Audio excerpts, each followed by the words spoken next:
This is one of the best conferences that I've been to for quite some time. The early speakers and the film really are very, very impressive indeed. And it's just a real privilege to be here.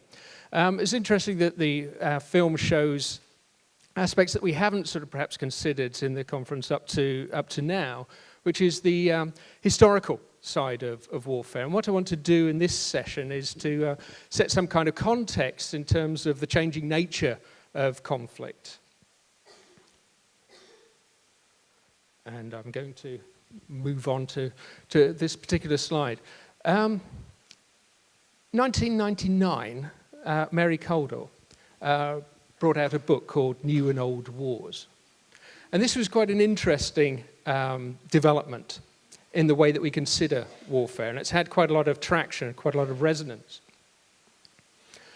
with students, but also with people who are concerned with issues of conflict and security. And her argument basically was that there has been a significant change in warfare. It's a little bit unclear about when she sort of pinpoints this changing period. But going back to the film we've just seen, the idea of this conflict both in the First World War and the Second World War were characterized by being total warfare. So when we see all those gravestones, those affected not just the people who died, but entire peoples, entire populations. There'd be no family left unaffected by the deaths which occurred there. The whole of society was mobilized around the issues of conflict and had an investment in the conflicts which were there. Interestingly, in terms of how they'd be reported, the information would be reported very much after the event, sometimes weeks or months after the event. Reporters where they were on the ground would certainly be embedded, would be part and parcel of the troops involved there. Clausewitzian sort of theoretical concepts of strategy and how you actually conduct warfare were all important. Now, what Mary Coldell starts to say is that there starts to become a change in this. She would probably identify it towards the end of the Second World War. And some people would actually say it's probably at the end of the Cold War. But what we start to see emerging, there's always been increased sophistication of weaponry. So that's something which is a given, really. The ideas of sort of bombing missions, the ideas of having tanks and things like that in the First and Second World Wars were important. But what we start to see emerging is increasingly sophisticated weaponry. We start to see sophisticated use of targeting particular people. The new wars start to have an idea whereby they are things which are somehow taken out of mainstream thinking. The idea of total war where everybody's involved, where you could be called up to go and fight overseas, ends. And we start to see a period emerging of what has been called sort of virtual warfare. The idea that you can sit down and watch wars taking place is something which affects how we actually view wars themselves. And I think we can start to see this beginning to emerge in 1990 and the Gulf War, where you start to see increasingly sophisticated weaponry being used. You start to see journalists reporting more as it actually is happening. We start to see the emergence of highly developed weaponry, cruise missiles, which seemingly can sort of turn corners and hit specific targets. Start to see the emergence of video games as well at this time. And so this is the connection between what's actually going on in reality and what actually can go on in your own sort of living room, as it were, makes the immediacy and the impact of warfare seem somehow disconnected.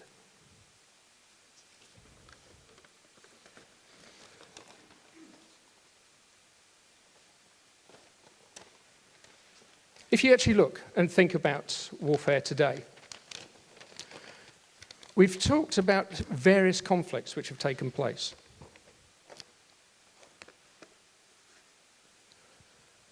The reality in the world today is that there are many, many conflicts taking place, and very few of them are actually covered. There seems to be a lack of capacity for audiences to be able to think beyond one conflict at a time. And so events which are equally newsworthy will be somehow given a pecking order. And the attention span seems to be very, very short. So if you look at this conflict database, just talking about different types of warfare, the significance of old warfare was that it was largely interstate, countries fighting against other countries in set-piece battles. Today, that's changed considerably. And so we've moved from interstate and insurgency, by and large, to intrastate conflict. And if you look at the number of conflicts which are there, which are ongoing conflicts in the world today, how many of these things actually are being covered? Very, very few. It seems you have a big story. If the Malaysian airline sort of goes down, that will dominate news coverage. If something happens in the Ukraine, that will dominate news coverage. What we seem to have an incapacity to be able to do is to actually cover many conflicts at the same time. There are 46 conflicts taking place as I speak in the world today. As of yesterday, about 113,000 people had been killed in those conflicts. Today it will be more. And the concentration tends to come in specific regions in the world. I put up this particular map because I think it's better than showing a global war index. So you have to sort of reverse your thinking in terms of, so we're looking really at where there's very low states of peace in the world. And we see sort of Central Africa, the broader Middle East, and Southeast Asia as being sort of main areas of concentration. And these will tend to sort of dominate what news coverage exists on them. But we've already heard from speakers earlier on this morning the difficulty of actually getting coverage in places like Africa. The Darfur thing has not gone away. What's gone away are the reporters and reporting that.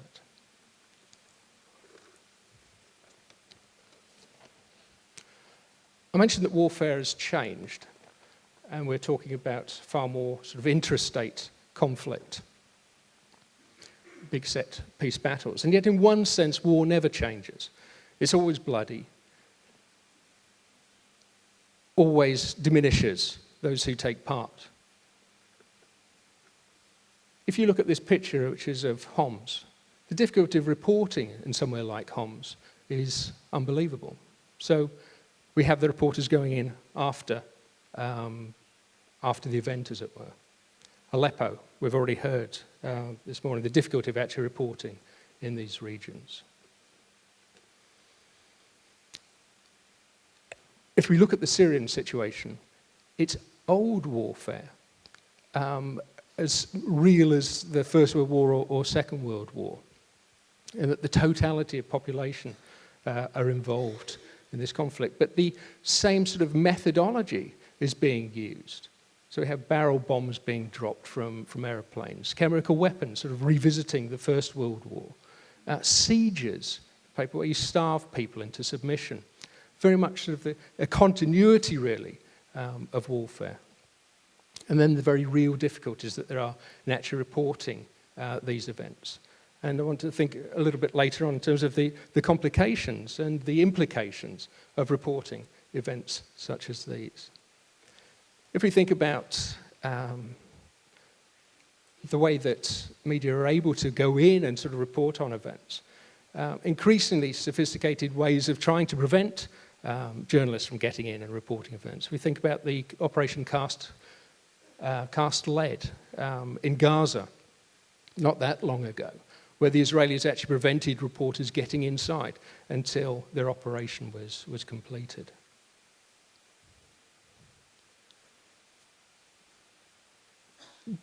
We are seeing differences, I guess, in terms of how conflict is actually taking place, in that children had largely been sort of excluded from conflict.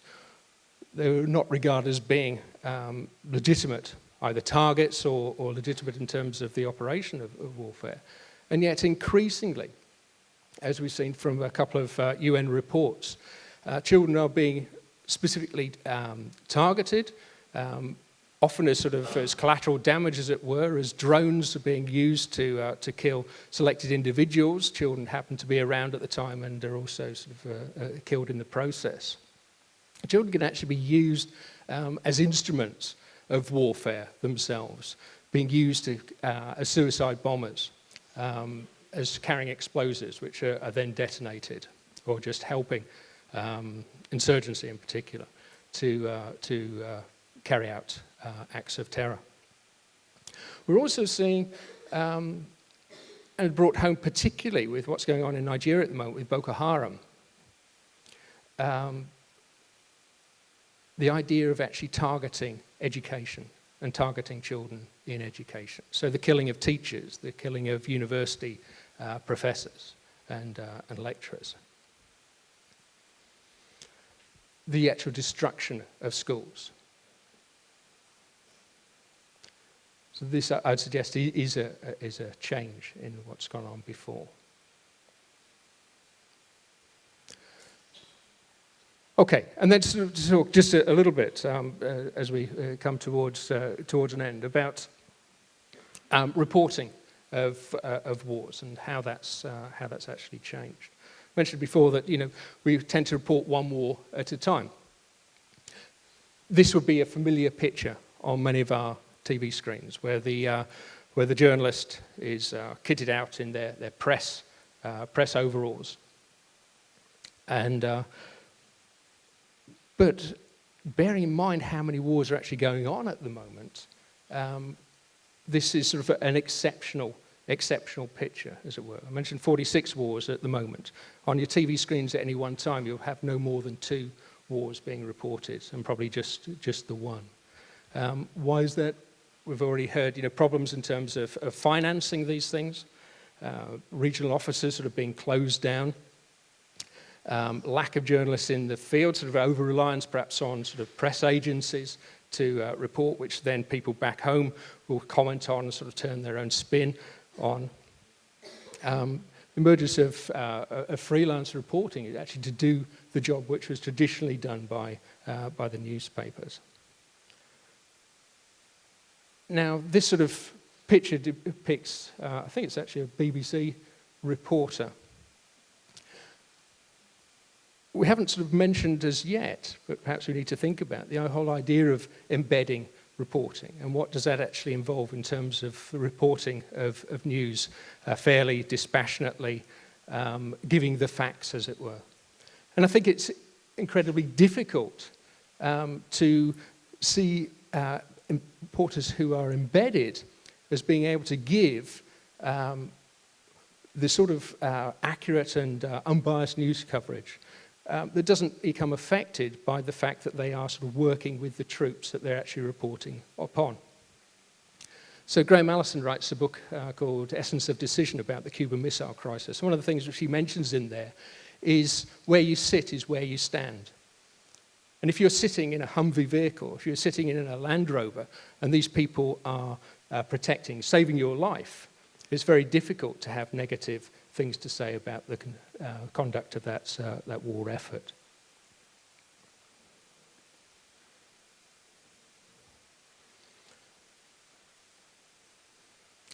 I just want to throw out the idea, really, in terms of sort of war reporting. The responsibility that those of you and those of us who want to sort of get involved in war reporting, those people who write about it in terms of security issues and conflict issues, the responsibility to report accurately about conflict rather than on one side of a particular conflict. And I think that is always going to be a challenge, depending on sort of editorial criteria and demands. and also where we sit in terms of our thinking about the context of reporting. So we can report the human side of what's going on. We can report the facts that we actually see on the ground. And what is the overall context? What is the message which we're being asked to deliver? What are we able to sort of think beyond where we sit as being the position where we stand?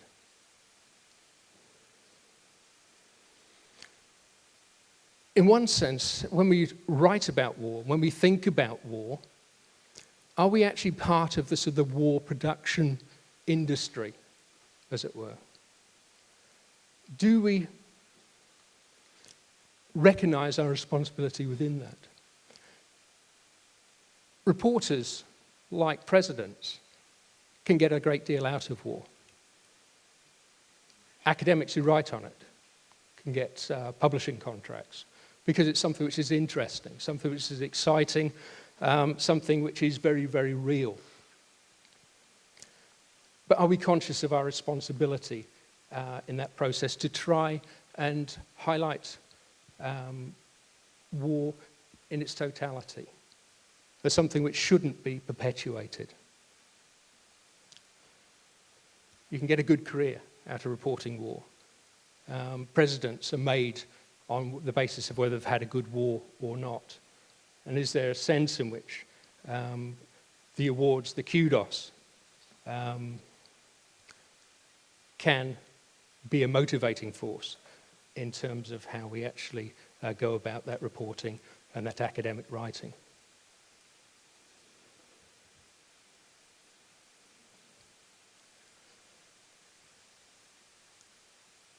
Something which has changed, I think, in terms of war reporting and in terms of conflict is the reality today that journalists have become a very real target.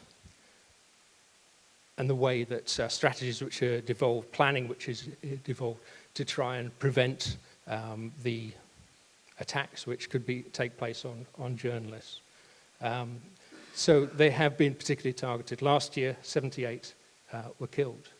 And increasingly sort of civilian reporters, netizens, citizen journalists are also being killed. And that has been something which has changed. Put down at the bottom here, just a few years ago, 1979, there's just one journalist killed in that year. There's 78, and there'll be a similar number, no doubt, this year will be killed. Why are they targeted? All kinds of reasons, I guess. Kidnap, ransoming, idea of making political capital out of it. If a journalist is captured, you can guarantee there'll be publicity within that particular country. Maybe if it's a Western journalist, then in the West generally. Could be to try and get a release of prisoners. Could be punishment, but I suggest sort of ransom and publicity is important. But the journalists themselves actually being specifically targeted. Then the other change in sort of conflict is my final picture, and we'll close with this. Picture of Tahrir Square, the Arab Spring, which brings down the Mubarak regime.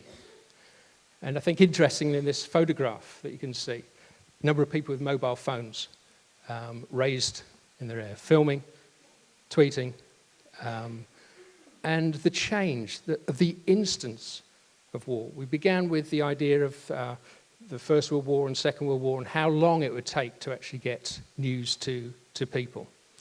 We have that now instantly. And yet there are dangers, I think, in that, in terms of the lack of context, the lack of perspective, and the willingness of politicians to act on what's perceived as being the mood of the moment in a particular conflict situation. So, in terms of reporting from below, this is something which liberates and frees up, I guess, the whole idea of security, that we can actually get people involved on the ground to actually be able to impact and influence events. But what I'd say is when we look at those things, we look at the immediate reporting, we need to consider context, we need to consider objectivity, and we need to consider the implications of acting on what we hear in social media. And time is up, so thank you very much.